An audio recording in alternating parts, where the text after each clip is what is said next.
What's up, good web soul? On today's reaction episode, we shall be going through some interesting videos together with you through the comment section.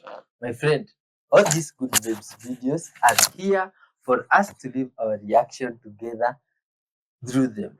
My friend, and the intention of us reacting to them is to make sure that we understand how different humans can live in unity, honesty, forgiving one another, and loving everyone. You see, despite the differences in religion, color, or even region of where we come from. If you have understood that, my friend, let's proceed to the next thing which you do here. My friend, we acknowledge the Supreme Creator as the director and driver of our show every day. So, my friend, we never start without giving thanks to them for life and the good day that we have. One more thing interesting. So, this book here has been our guide in different episodes and in our lives. It's full of wisdom, and we refer to it as the guide of life. Today, this is what it tells us. In fact, my friend, this is a message for you. It says, "Sing, O daughter of Zion, shout aloud, O Israel. Be glad and rejoice with all your heart, O daughter of Jerusalem. The Lord has taken away your punishment. He has turned back your enemy. The Lord, the King of Israel, is with you. Never again will you fear any harm. On that day, they will say to Jerusalem, do not fear, O Zion." Interesting source. That is from Zephaniah 3 from 14. Let's give thanks to our Creator now. Thank you, Father Lord, for your child. Thank you for your breath in them.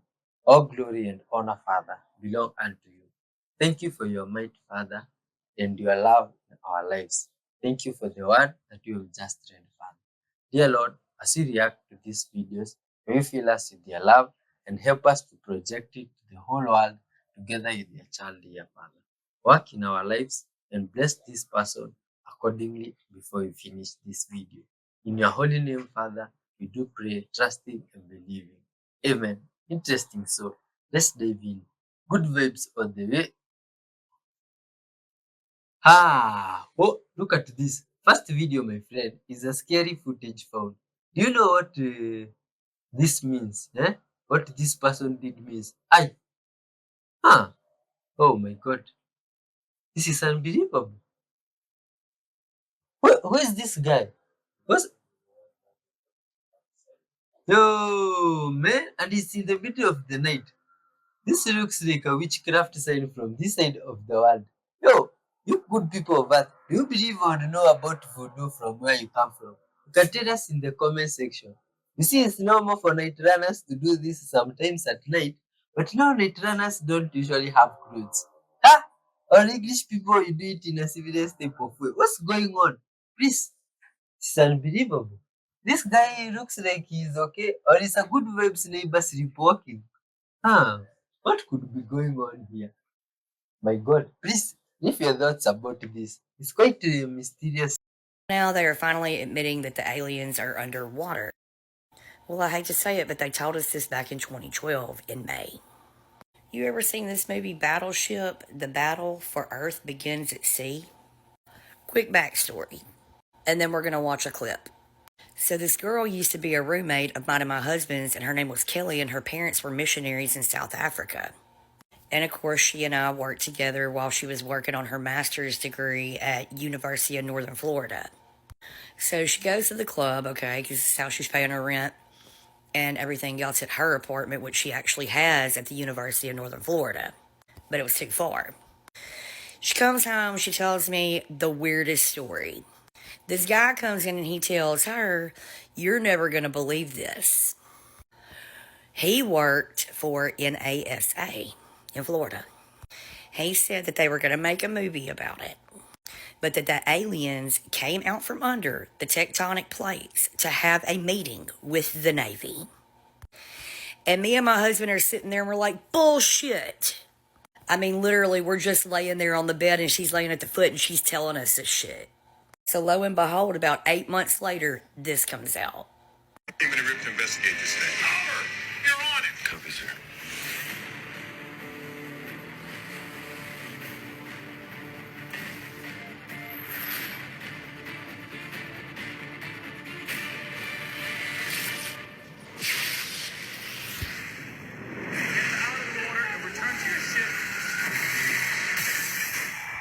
Okay, apart from the fact that the guy either knew that the movie was going to be coming out or he really did work for NASA, I have a question. This movie occurs off the coast of Hawaii. It's literally around the islands of Hawaii, and a dome comes down, and these aliens come out from under the tectonic plates, right? To have a meeting with the Navy. There's a lot of bunkers being built by famous elites down there in Hawaii, right? You know how they love those TUNNELS? So what if they're just entryways to get in to these ships? We already think they're reptiles, allegedly, for entertainment and educational purposes only. It's at the point now to where I just watched that trailer, the full trailer for that movie Battleship again, and I was like, yes, science fiction. The only thing fiction about this movie is going to end up being the love story. Ahem. Hey, Dr. Beatty, what would you never do as an orthopedic spine surgeon? I would never crack my own neck. Why? Well, if you crack your own neck, you have an artery that runs through there called the vertebral artery, which puts it at risk of damage, which can lead to a stroke. Hey, Dr. Brotherton, what would you never do as an orthopedic surgeon? Squats past 90 degrees. Why? Because nothing says patellocartilage injury like ass to grass. Hey, Dr. James, what would you never do as an orthopedic surgeon? I would never let my child ride on a lawnmower. Why? I've seen a lot of kids riding on grandpa's lap, think it was very innocent, and the child falls off and their legs get eaten up by the lawnmower blades. Hey, Dr. Taylor, what would you never do as an orthopedic surgeon? So I would never ride my bike and attach my dog's leash to the bike. Why? Well, when you crack your own neck, you put the risk of the vertebral artery that runs through the cervical spine at risk of damage, which can lead to a stroke, which I just had there. These people opened a portal using a rock. On 3, 2. Watch this. Watch when it hits the water. I've never seen any water do that before in my life. As always, thanks for watching. Stay weird. It's crazy to me that they're charging $180 for a dress that I can make for $6 in less than 30 minutes, completely off of vibes. Insane amount of options for colors, but let's do green since it's closest to the original. How much are these velvets? $8? They're not $6? $6? Okay. Okay, I'm gonna cut the dress. No pattern, just vibes.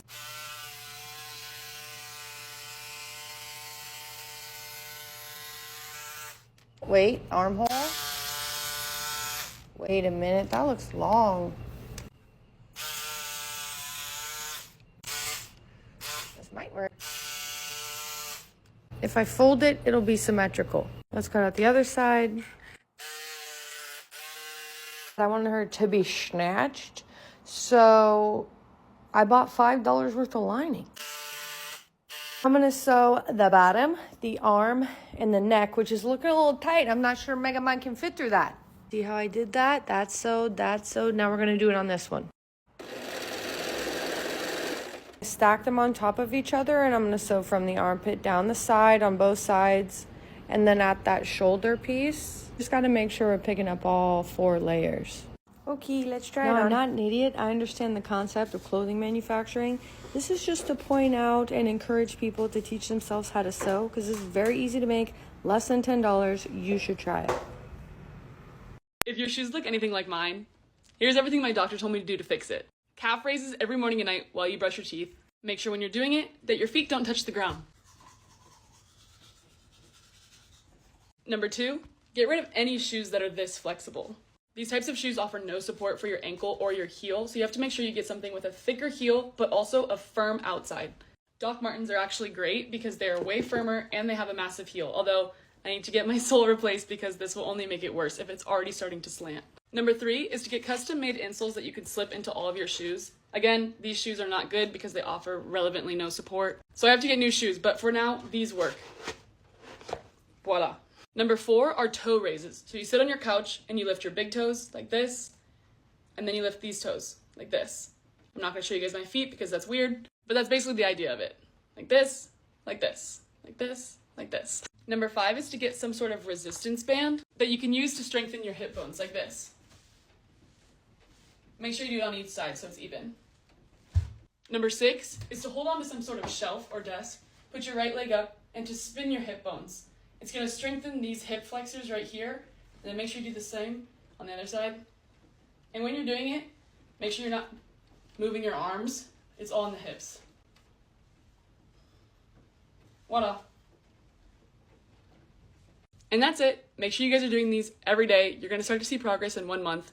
Inserts in your shoes alone will not help your issues. You really have to do the physical therapy part of it. This is very important, especially if you're 23 like me and always walking around the city and don't want to have issues when you're older, to fix it now rather than later. Otherwise, you're just going to end up with really bad hip and knees when you're older, and we don't want that. Good luck, besties. Let me know if you guys need any clarification on any of the moves I did. And also, God bless France for its free healthcare. Alright, if that bunny... Alright, keep an open mind here, okay? The rabbit is from Earth. The bird you're going to see is not. Also, the entire grass around me now is now moving. There are people seeing this right now. They had to stop it because it was freaking people out. I'm telling you right now, this is important. They're about ready to show themselves, and this is what they're showing, what they can do. Watch the grass. You're going to see their silhouettes in the grass, and you're going to see different layers of the grass move in front of me. Everybody's noticing this right now. You can hear people talking in the background. Alright, if that bunny... What's going on with the grass? What the hell? Beautiful, thank you. Finally. They are messing with everything right now. Look at the grass.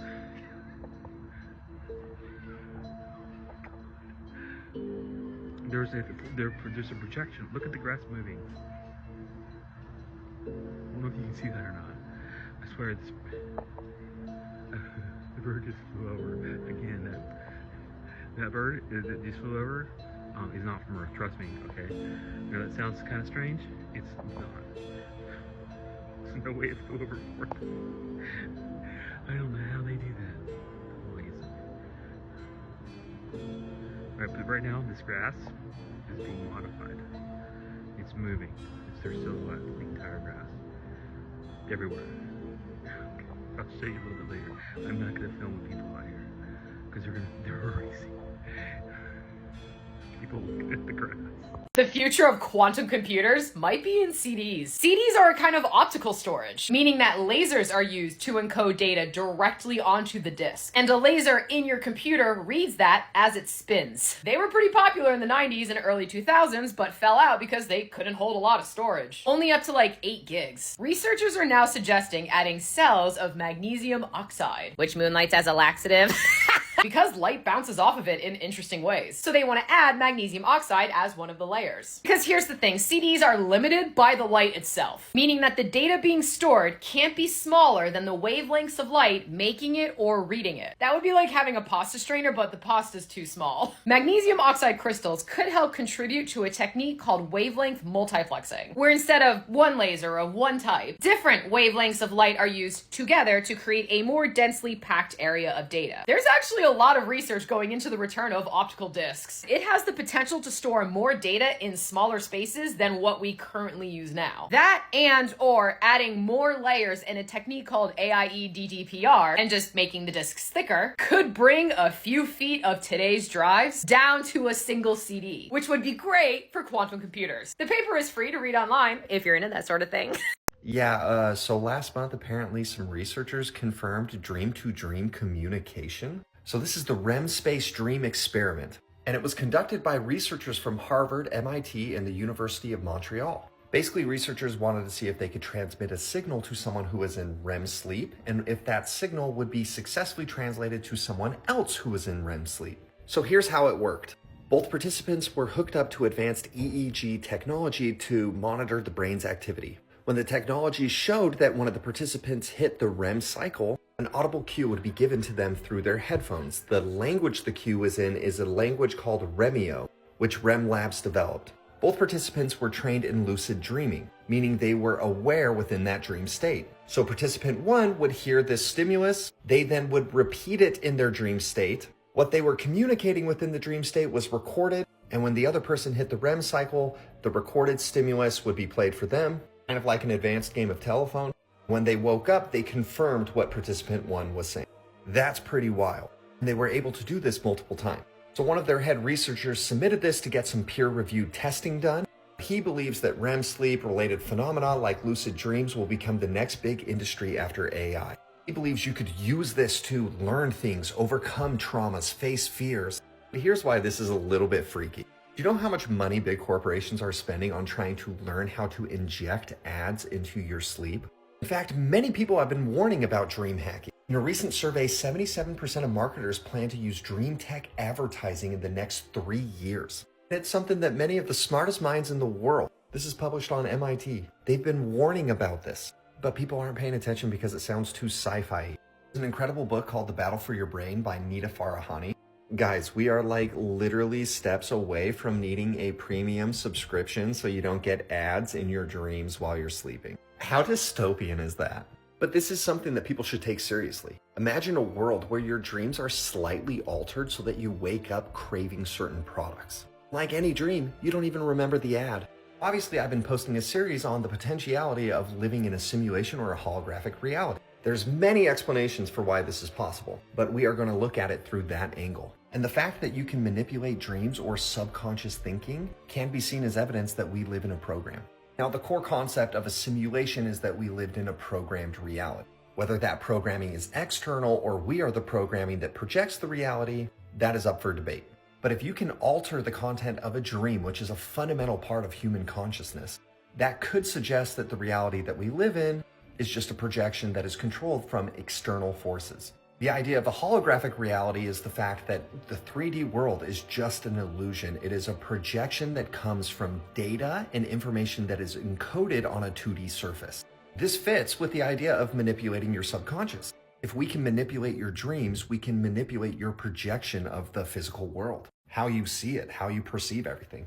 And the fact that our systems, including dreams, can be influenced by factors outside of us could be seen as evidence that we live in a simulated or holographic reality.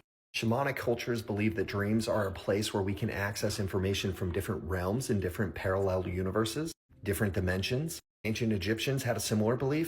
In the Eastern world, the Upanishads called dreams a different layer of consciousness on the path to enlightenment. I totally agree. Getting access and doing things within this state could be extremely powerful. But power is a spectrum. It can be for good or it can be for bad. This is Lindsay Lohan. Okay? This is Lindsay Lohan. This is Christina Aguilera. This is Christina Aguilera. This is Jennifer Coolidge. All these women are beautiful, gorgeous. They've been beautiful. They've been gorgeous. I love it, okay? But you cannot tell me. Let's go back to Christina. You cannot tell me that absolute perfection hasn't been done. She looks like she did in Freaky Friday. I mean, wow. I need the name of the doctor immediately. They look amazing. Here's one more. Wow. I mean, she didn't have nothing done, but don't she look good? It's gonna always circle back to Beyonce, but she looks amazing too. Anyway, just wow. They look great. Let me know if y'all know what happened. They look amazing. The ocean is the real outer space. I'm telling you. We can't get out of the firmament. We can't get to the moon. We've never been able to get to the moon. There's a reason why all the technology and all the information was so-called lost from 1969 when they originally walked on the moon, right? Everybody who so-called went to the moon, they're all actors. Look it up, man. Do your research. There's a reason why when you see them launching rockets into the air thinking that they're going into outer space, they all go like this.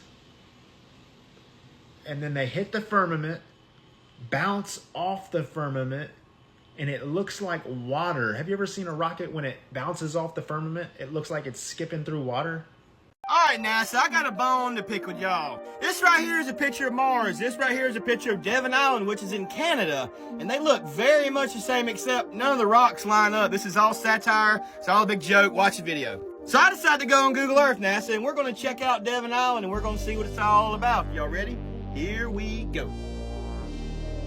All right, so as you can see, it says the Mars-based bed and breakfast, but when you zoom around and you just kind of check out everything. They're all on four-wheelers and what is that? Mars Institute? Hold on a second. NASA, CSA, which is Canadian Space Agency. Don't forget now, this entire video is satire. It's all a big joke, fact checker, so there's no misinformation because it's just a joke that I'm making on this video. This right here is Mars, this right here is Devon Island. All they did was get a little filter and put it over it from Devon Island. He's like, oh yeah, is what people say, but that's actually not true. Fact checkers, is it? I mean, really, man? Don't ever come and say, Lord, can you please help me? I need money. Lord, can you please help me? I need food. Lord, can you please help me? I need a job. The Lord knows what you need. But he says in Matthew 6:33, seek first the kingdom of God, and then all these things have already been added to you. You don't need to ask for them because I've already given them to you before even creating you, my child. Man, if you seek the Lord, you will see his mighty hand working in your life. This, I will put my life on the line for it because I have lived it till this moment. He has never, ever let me down, never will, my beloveds. The Lord is faithful to every promise he made. He's faithful. Before God elevates you, sometimes it feels like you're going back or being set back. You know, a catapult, before he can lunge over, he has to actually swing backwards to go forward. It's like a slingshot. Before that rock goes forward, it has to go backwards before it's plunged forward. In Jesus' ministry, before he could ascend, he had to first descend. Take David. Before he could be king, he had to become a fugitive. What I'm saying is, some of you, you're going through a setback, but that's simply a setup by God to elevate you and move you forward. Get ready for promotion comes from the Lord. Do you know what this means? And that's a very quick nose wrinkling, and it is often tied to the emotion of disgust or dislike or disbelief or distrust, any of the disses. When I see that expression, which is this again, it tells me there's something going on for the other person that perhaps they don't like. Now, if you see it and you're not talking to the person and they're not talking to you and they're just thinking, they've just thought something that they don't like. If you're a coach or work with people or manage people and you don't know what different facial expressions mean, you're missing a massive trick to communicate better than ever before. Look at this mathematics here. Gen Alpha. Okay. What mathematics is this here? 47 times 38. What's going on? Where are these all numbers coming from? Oh my God. Now it's shapes. Eh? What is this? Gen Z lattice, what is this? Lattice method. Oh, we have started the partial quotient method. Now is the lattice method. Huh. Okay, millennial use the standard method. Oh, it's surprising all of these methods myself. Oh, there's this one. It's like I'm here. No, but how is this possible? I know. This is the one I understand.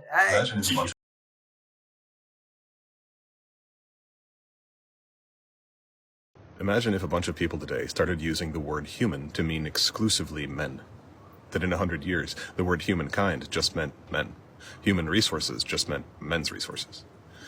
Can you see how this shift, the appropriation and reduction of the word human to just mean men, would show a dangerous and unhealthy shift in thought? That it would both reveal and perpetuate the belief that only adult men are human at all? That's what happened to the word man. The word men or man only came to mean male adult human very recently in its history. For most of its usage, it was not gendered, it just meant human.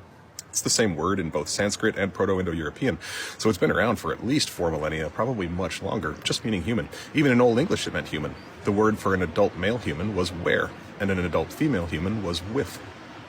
Today, were lives only as a prefix in words like werewolf, and wif evolved into wife, a married woman.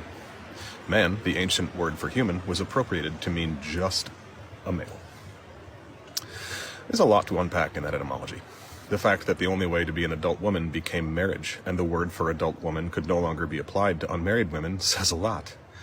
The fact that the word for an adult man, were, simply disappeared, as the word man became exclusively male. Many compound words ending in man or mun also predate both the gendered form of man and also the entire English language by a few millennia. Words like fisherman would be recognizable from Old Norse to Old German back to Proto-Indo-European, and would have nothing to do with gender, any more than terms like human resources have to do with gender today. My point isn't that we should necessarily degender the word man, although I'm totally open to it. My point is that our concept of the age and power of patriarchy is often not only wildly mistaken, it's backwards and upside down. My entire life, I assumed that the word man had always meant male, and that all the words that end in man had always had a male connotation. Why would I think anything else? That's how patriarchy teaches us to think, and it's entirely backwards. When we don't know this, we risk gaslighting ourselves through our internalized patriarchal propaganda. The amount of time we spend feeling guilty and wrestling with how natural words like fisherman feel, thinking it's our internalized normalization of men, is gaslighting, both from patriarchy and internally. Fisherman is a word much older than this language that's meant a human who fishes for a long time, and recently, patriarchy decreed that it now only meant men. The point isn't that we should keep all old things. Language is a living thing. These dusty etymologies have value only in when they help us see how recent and deceitful many of the things we're taught are ancient and fundamental are. This understanding changes the meaning of words today and whole phrases. If someone believes, as I did most of my life, that the word man was always exclusively male, then that person saying, the word men means all people, is reinforcing of patriarchy. They're saying that the term for an adult male human is the norm. Adult masculinity becomes the super category under which all deviations fall. It makes femininity a subcategory of masculinity. But if someone knows that for most of the word's history, the word men meant human, then statements like, no, the word men literally means all humans, not just adult males, becomes a radical act of reclamation. It becomes a rejection of the patriarchal appropriation and diminishment of the word for human. Again, I'm not arguing we should try and reclaim the word men, just illustrating how the knowledge of history and etymology can significantly change the meanings of statements which sound superficially synonymous. Digging underneath the superficial meanings and implications we inherit today has great value. It opens up necessary conversations. Like, once we understand that men just meant human for most of its history, there's a question which is sitting right there. What does it mean for a small group of one demographic of people to claim that the entire nature of being human belongs exclusively to them? The questions that flow from this also have value. Is this actually healthy for anyone? Or does defining the species by one wounded group of people from one demographic actually isolate them even further because they no longer feel connected to the rest of the species? When this wounded group from one demographic thinks that the qualities of their own woundedness within their one demographic are the defining characteristics of healthy humanity, and begin judging all other humans by how similar they are to the wounded nature of their demographic, how do we recover from that?